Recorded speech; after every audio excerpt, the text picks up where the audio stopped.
In 1906, a teenage girl named Clara Germana Cele endured one of the most terrifying exorcisms of the 20th century. She spoke in tongues, revealed hidden sins, and levitated, battled with priests with inhuman strength, and spoke with the voice of beasts. To this day, it remains one of the most chilling examples of possession recorded, especially in recent history. Welcome back to the channel, guys. I'm sorry I didn't post anything last week. I just got kind of caught up on some other things that I needed to take care of, and this channel hasn't quite gotten the traction I need to justify putting it as a priority for things right now. But I'm gonna hop back on the horse and I'm gonna try to get more stuff posted, so keep a lookout for that. And remember to like and subscribe. I'd love to hear you guys' feedback in the comments, and sit back and enjoy the story of Clara Germana Cele.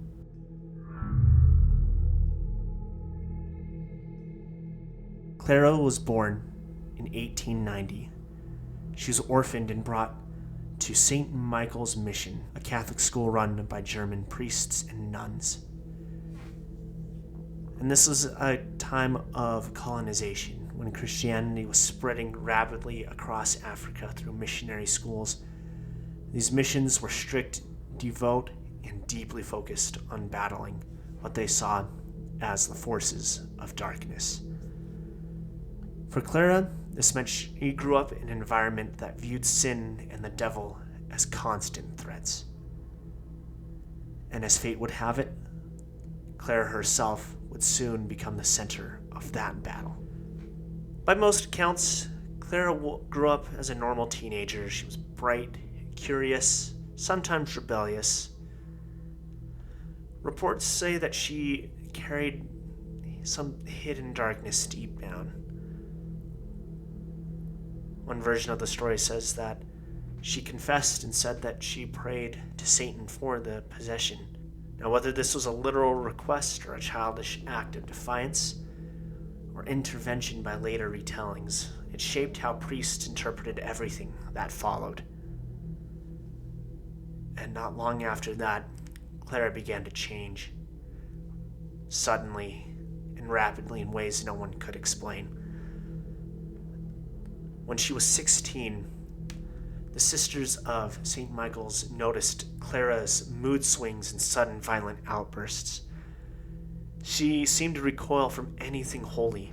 The witnesses said that she reacted violently to holy water, even when it was given to her secretly in food or drink. One priest later wrote, she reacted as though burned, though she could not have known the water was blessed.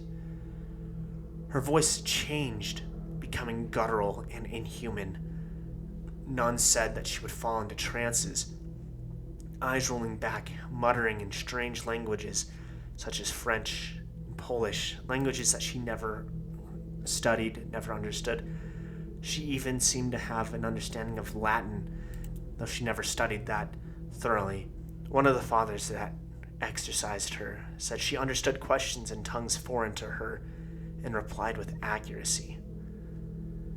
She also seemed to have clairvoyant abilities to see sins and the private lives and secrets of those around her. Another Father Mansueti, recalled that she unmasked our weaknesses, our hidden thoughts. She shamed us before our own brethren. Her voice changed into that of beastly, animalistic growls and sounds that could not be made by a girl. One nun wrote, "No animal had ever made such sounds, neither the lions of East Africa nor the angry bulls. At times it sounded like a veritable herd of wild beasts orchestrated by Satan had formed a hellish choir." For the priests and the nuns, this was proof that she was under demonic influence. Clara's behavior became deeply animalistic. She became strong and violent. Multiple witnesses said it took several men to restrain her during her violent fits. And then came the levitation.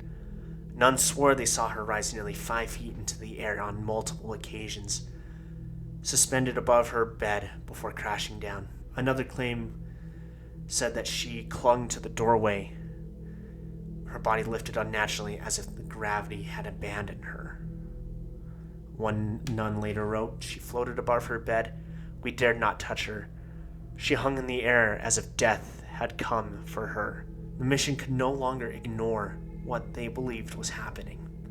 Father Erasmus and Father Mansuetti were tasked with performing the exorcism. When word got out that Father Erasmus was coming to perform the exorcism, one of the nuns spoke to Clara and claimed that Clara told her, "Sister, please call Father Erasmus. I must confess and tell everything. Quick, quick, or Satan will kill me. He has me in his power. Nothing is blessed with me. I have thrown away all the medals you gave me." And then the moment came for when they performed the exorcism. As soon as they started, Clara went berserk. One account says she screamed at holy words, cursing, spitting, and clawing at the crucifix. At one point, it said she ripped and stole from Father Erasmus a garment, and she tried to strangle him with it. He later confessed, "Her hands were iron. I could scarcely breathe. It took 3 men to loosen her grip." The Father Erasmus went to Clara and asked what vile evil being possessed her. And in a voice that couldn't come from a little girl, many voices, deep, violent, and horrific sounding, came and said, "I am Satan. Our king is Lucifer. His power is great. He has countless subjects in his service. You see one here before you. We were rushed from heaven to hell. Our sins would not have been as huge as those of many men. Christ defeated us by dying on the cross. But now many spirits roam the world to seduce men. We believe in God, and we hate him."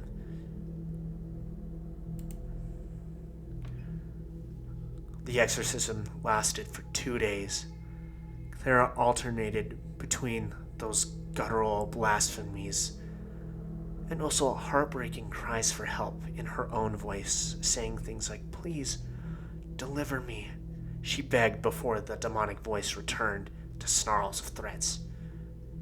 Finally, at the climax of the ritual, she let out an unearthly shriek. A nun described it as the cry of a creature being slain, a sound I shall never forget. Clara collapsed. When she awoke, she was free. After the exorcism, Clara seemed restored. She prayed, confessed, and begged for forgiveness. Some say she admitted to having prayed for possession, but promised to never repeat the mistake. The priests and nuns believed that the ordeal was over. Clara resumed her life at the mission, but beneath the surface, the darkness had only retreated for a short time. Less than a year later, in 1907, Clara relapsed. The signs returned stronger than before. Again, she recoiled from the cross in holy water. Again, she spoke in foreign languages and mocked the priests. But this time, the manifestations were even more violent. Nuns claimed she levitated repeatedly, sometimes horizontally, as if pulled by invisible strings. She threw herself across rooms with terrifying force. She clung to walls, door frames, and fought with strength that shocked even those who had seen her the year before. Father Erasmus admitted she came at us like a beast with snarls and blows. It took all of us to restrain her. One night, one of the sisters found Clara levitating in her room, bathed in eerie light with no source. Her body contorted and her head was thrown back, her limbs and neck elongated grotesquely. Her veins pulsed as she floated, and Clara looked at the nun with a familiar, evil grin. She said to the nun, "I'm back." So Father Erasmus and Reverend Mansuetti returned for a second exorcism. The This time they kept it more hidden, more discreet, limiting people who were there to see the exorcism. I couldn't find any solid reports about how long the exorcism lasted. I've seen anything between 2 days to 10 days. And Clara again attacked Father Mansuetti, attempting to strangle him, requiring holy water to break her grip. And eventually, after days of prayer, struggling, they finally exorcised the demon. A nun wrote about the exorcism that it was like watching two souls wage war in her body. But they were successful. They cast the demon out, and after this there weren't any further supernatural or paranormal events revolving around Clara. After this, her life kind of fades into obscurity. Some accounts say that she lived quietly, scarred but free. Others suggest the priests never fully trusted that she was safe. Now, to believers, she remains undeniable proof of possession and the power of the devil, and the church's role in combating it. To skeptics, Clara's story is another tragic example of mental illness and trauma being misunderstood at a time when we didn't understand anything about mental health, neurological, physical conditions, and everything like that. And the best explanation people could have was demonic possession. But whatever the truth, Clara Germana Cele's two possessions, 1906 and 1907, remain one of the most chilling exorcism accounts ever recorded. Now, my personal thoughts on this, it's a really creepy story for sure.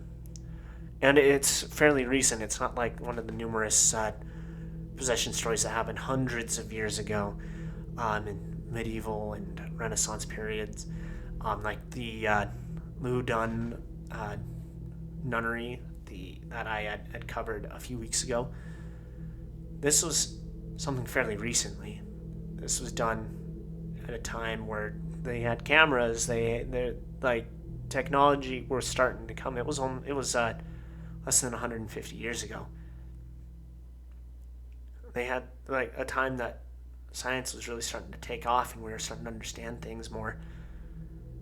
So I feel like it gives a bit more credence, but it still was far enough back that it could easily have been some sort of mental or physical neurological disorder.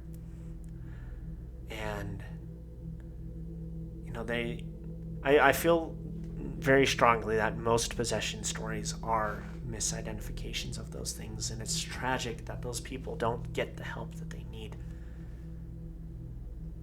But then there are cases that seem to defy all logic. And this one makes me feel a little bit kind of on that edge. She was 16 when this happened, but before that, she was just a normal girl.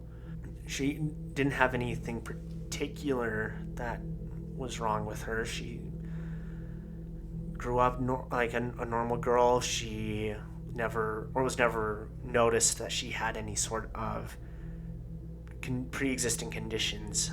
And again, the nuns noticed the change happened extremely rapidly. It wasn't something that started small and started to grow. This is something that happened extremely rapidly.